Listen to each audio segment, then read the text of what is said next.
Have you ever been in an emotional conversation where you tried your best to stay calm, but somehow it only made things worse? You thought you were helping, but the calmer you became, the more frustrated the other person got. Suddenly, silence felt like distance, and control felt like coldness. You're not alone. We've all been there, trying to do the right thing by staying calm, only to realize it made the moment feel disconnected and empty. This isn't a speech about how to be calmer. It's about something deeper, how to be present. Because real communication isn't built on perfect tone or flawless timing. It's built on connection, empathy, and emotional awareness. Calm can quiet a room, but presence can change a relationship. And once you understand the difference, every conversation, no matter how emotional, becomes an opportunity to build trust, not tension. So if you've ever walked away from an argument thinking, I stayed calm, but we still ended up further apart, stay with me till the end. Because today, we're breaking down why calm doesn't always work in emotional conversations and what to do instead. By the time we're done, you'll know how to stop being just calm and start being connected. And that shift could change every relationship you have from this moment forward. When we tell ourselves to stay calm in the middle of an emotional conversation, we think we're doing the right thing. But here's the truth. Sometimes that calm doesn't come across as strength. It comes across as silence. And silence in those moments can feel like disconnection. Imagine you're opening your heart, expressing pain, frustration, or disappointment, and the person in front of you just sits there, calm, composed, detached. To them, they're being mature. To you, it feels like they don't care. That calm becomes a wall between two people who actually need a bridge. When emotions rise, people don't need a quiet reaction. They need an emotional presence. They're not looking for someone to fix their feelings. They're looking for someone to feel them. Staying calm can unintentionally send a message that you're unaffected, that their emotions are an inconvenience. And in that moment, they don't feel safe. They feel unseen. This is where most conversations break down, not because of what was said, but because of what was not felt. Being calm is easy when you don't care. But being present while someone is emotional requires courage. It means listening without defending, validating without agreeing, and understanding without losing yourself in the storm. Calm has its place, but in emotional conversations, connection is what heals. The person in front of you doesn't want you to be perfect. They just want to know you're still with them, even when it's uncomfortable. Because when calm becomes distance, emotions turn into barriers. But when calm becomes presence, emotions turn into understanding. Emotional conversations are not about who stays the calmest. They're about who stays connected. When someone is emotional, it's not logic they're asking for. It's presence. You can't soothe a storm with silence or reason your way through someone's pain with calm detachment. What people crave in those moments is not your peace, but your participation. They want to feel that you understand the weight of what they're carrying, not that you're standing far away watching them hold it. Emotional presence doesn't mean matching someone's anger or frustration. It means matching their energy of care.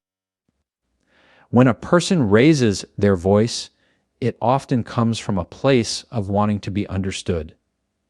If your response is overly calm, like nothing is happening, it can make them feel small or ignored.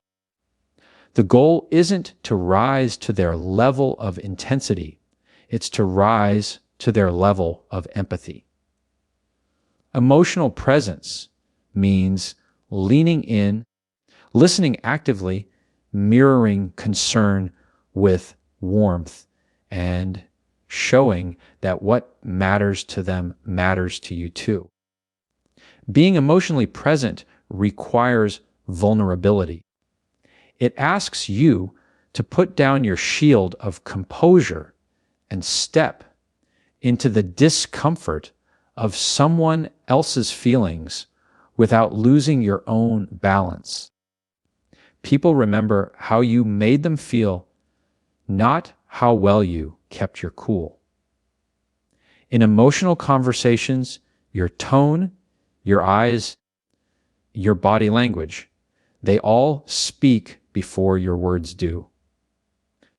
So don't hide behind calm, connect through compassion.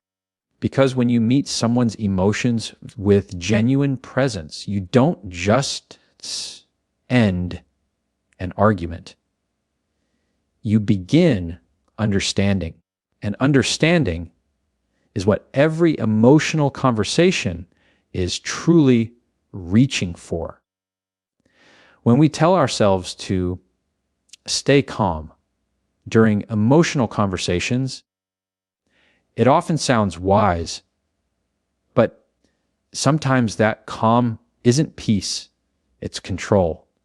You try to hold your tone steady, your face neutral, your body still, believing you're diffusing tension. But to the other person, it can feel like you're managing them instead of hearing them. Calm without compassion feels less like understanding and more like dominance. It sends the silent message, I'm above this. You're overreacting. And that message builds resentment instead of resolution.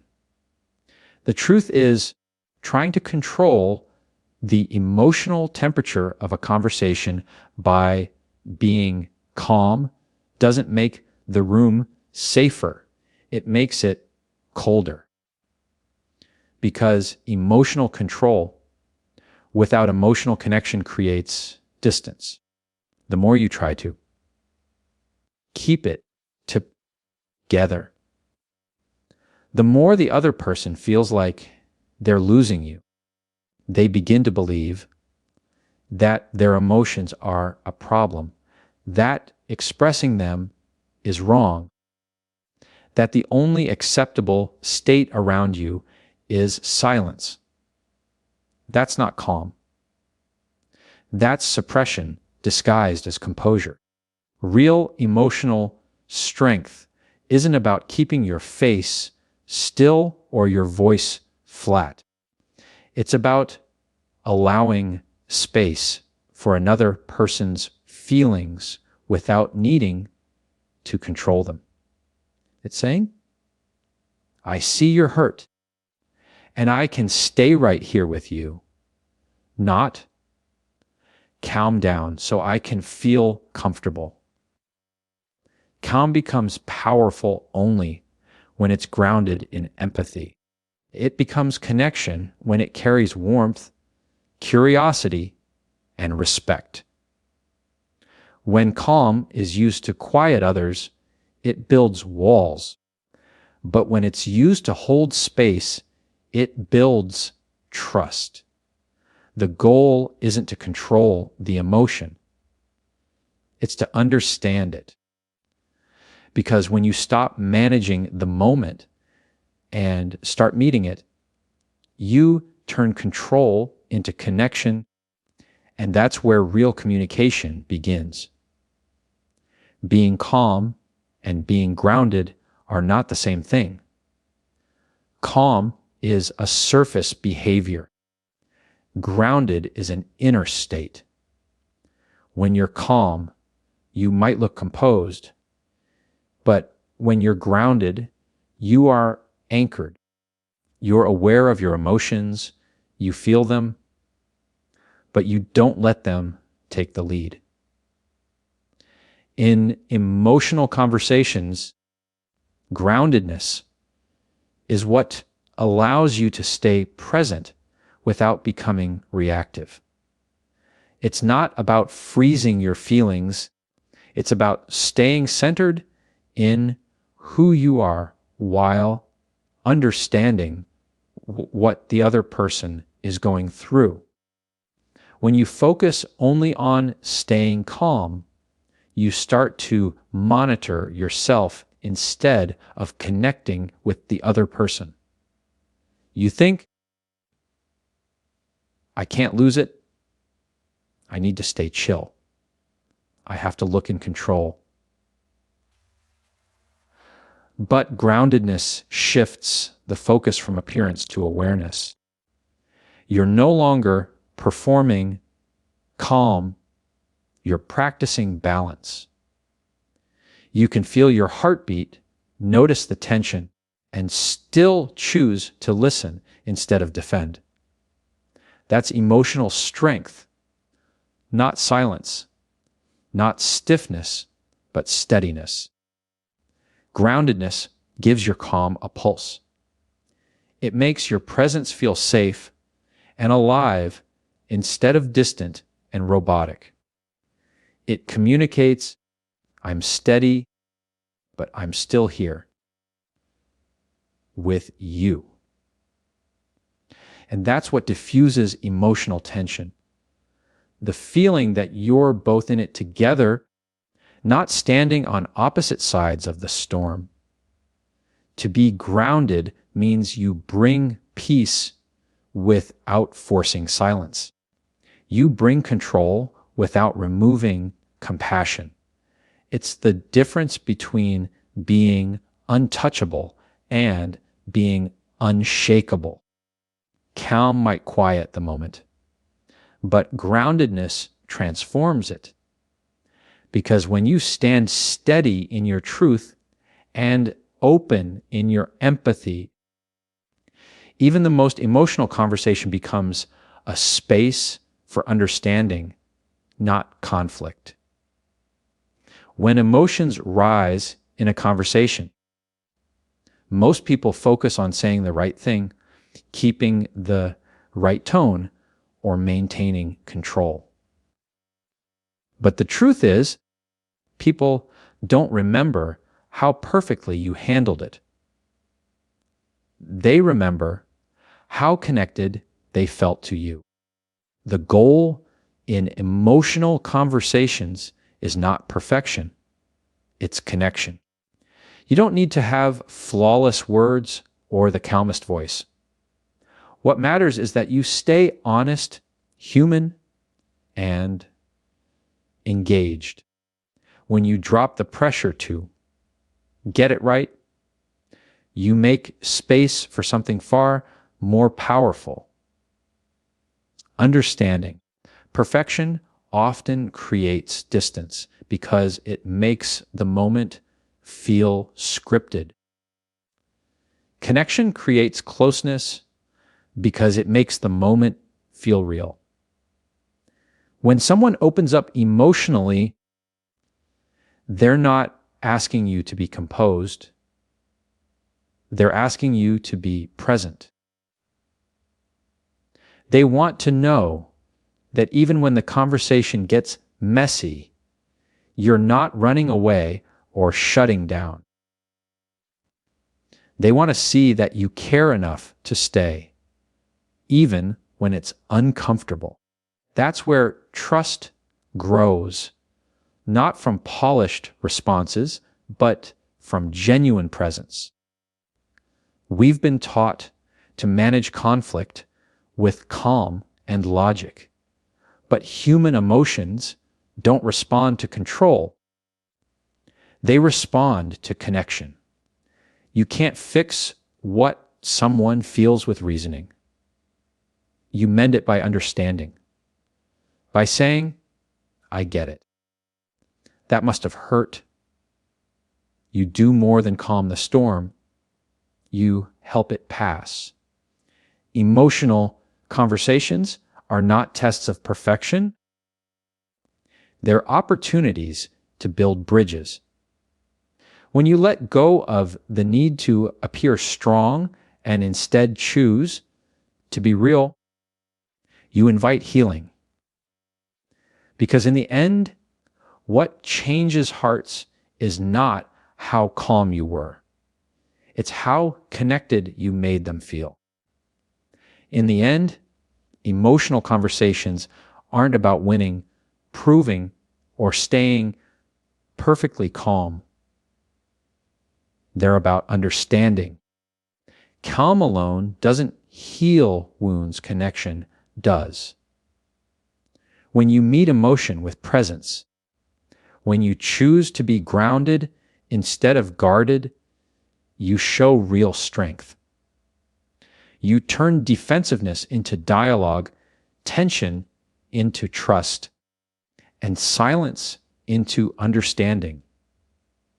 People don't need you to be flawless. They need to feel seen, felt, and respected. And when you lead with empathy instead of ego, every hard conversation becomes a chance to grow closer, not further apart.